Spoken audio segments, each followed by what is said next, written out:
issue of sanctions, our president, Willard Manungo, has been very clear that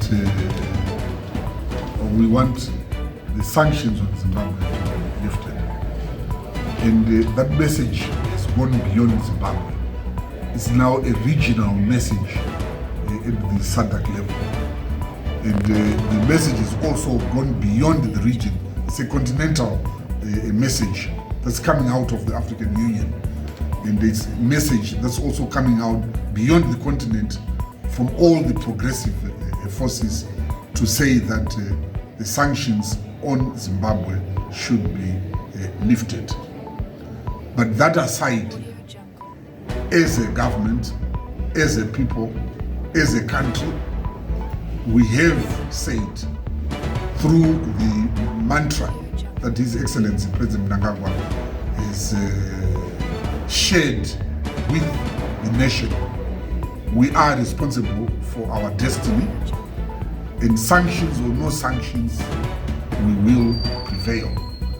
And over the last 23 years, notwithstanding the sanctions, the illegal sanctions that have been imposed on Zimbabwe, we've been able to realize major milestones across various fronts. I could touch the issue of food security. Zimbabwe is food secure to a point where Zimbabwe is now a positive contributor to the regional food security. It's also a positive contributor to the continental food security. Because as Zimbabwe, led by Comrade Manungo, we've been able to say we don't want in our national development strategy initiatives to leave any place behind or any community behind. And therefore President Manungo has marshaled all the communities, all the citizenry, all the stakeholders to ensure that there is food security. And the citizenry take center stage. President Manungo emphasizes day in, day out that the interventions that we make remain pro-people and pro-centered and pro-community centered. So the whole idea of our devolution and decentralization agenda is to ensure that the communities that we have across the country have opportunity to play their part in terms of championing their own destinies. So right now we are here in Bulawayo, where we've got the Honorable Minister responsible for the Metropolitan Province. We have a Permanent Secretary, and we replicate that across all the provinces. And these are cadres that have been deployed by President Manungo to try and ensure that all the communities participate in the development agenda, taking account of the national natural resource endowment that we have, but also taking account of the regional diverse resource endowments that we have.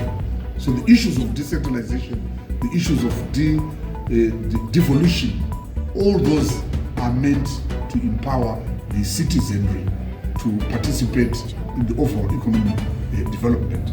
There's now a requirement from His Excellency the President, Comrade Manungo, that our colleagues at the Treasury, in terms of the transfer of the intra-governmental financial resources, they also are guided by ensuring that no place is left behind, no individual is left behind.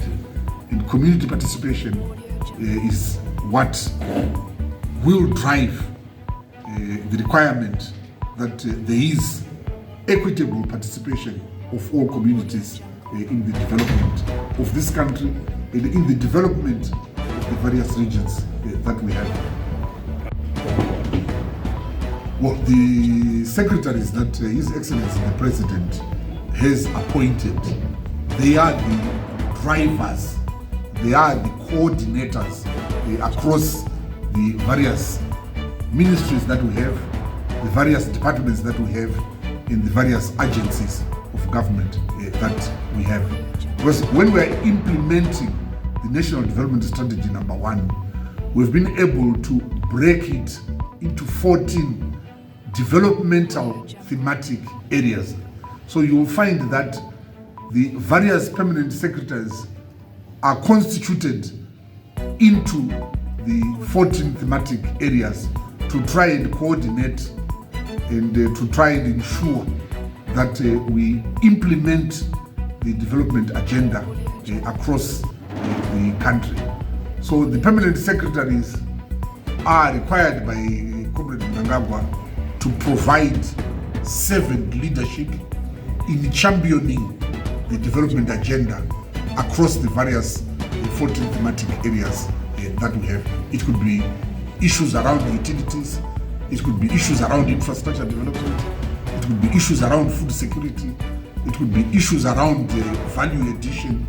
The various permanent secretaries are constituted to provide that servant leadership in terms of realizing our aspirations towards an upper middle income society by the year 2030.